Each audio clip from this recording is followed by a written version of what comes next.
That's a really good question. So could there be developer-miner collusion, and do you see the ability to outmaneuver ASICs as feasible? This is one thing I've learned. I kind of neglected paying attention to mining because it was ticking along fine for like almost 2 years after we launched, and we have all these other things that we're really focused on about innovating. I didn't really make it clear here, but that version 2 thing is actually another cryptographic breakthrough. Like, I did make it clear that our version 1 was a breakthrough, and I claimed that a whole bunch of startups and big companies like IBM and scientists around the world are doing what they're doing now because we did version 1 and proved that it could work, and that was a real science breakthrough. That's my claim. But version 2 is also another breakthrough, and so we've been focused on that, and so I didn't really pay that much attention to mining until this whole shitstorm. And one thing I learned when I started paying attention is the development times for ASICs are shockingly short. Like back, years ago when I was more into low-level engineering, it would probably be like 18 months or 24 months or something to get a new ASIC generated. And so I was shocked to find out that some of those, there's 2 main ASIC manufacturers that have made ASICs for Zcash, but there are many that make ASICs for Bitcoin. But both of them claim that they can decide to do it, figure out how to do it, get it manufactured and like shipped and turned on in 4 to 6 months. And I was really shocked because it takes us longer than 6 months to make an upgrade.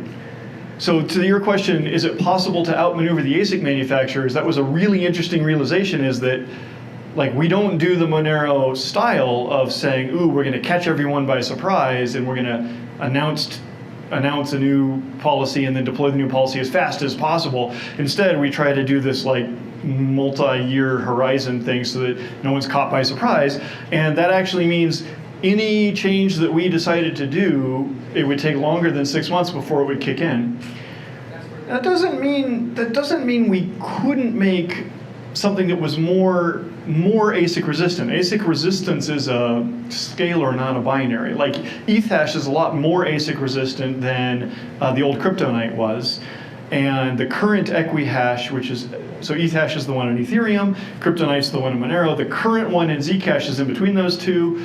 We could very likely make one that was at least as ASIC resistant as Ethereum, even though the miners would be able to, or the ASIC manufacturers would be able to generate new hardware before ours even kicked in. But anyway. As a user, doesn't it like kind of just like sort of say like there's the possibility of developers getting like one developer getting this one miner and being like, well, this is the proof of work. Could there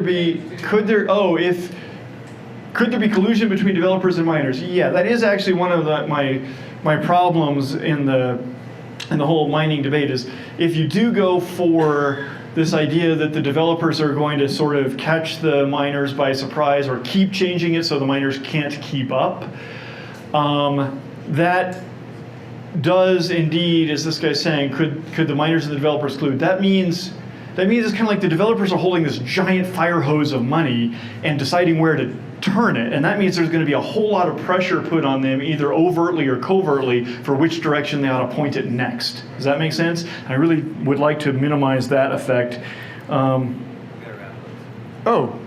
my God, I'm sorry, I totally, after emphasizing so much that, okay, forget about it, but there's a giant fire hose of money. Zcash is like the 3rd or 4th or 5th, it's kind of like tied for 3rd or 4th coin in the world for how much it is worth to mine it every day. Like Bitcoin is worth $13 million a day or something like that, and Zcash is worth $1 million a day, which is a lot of money.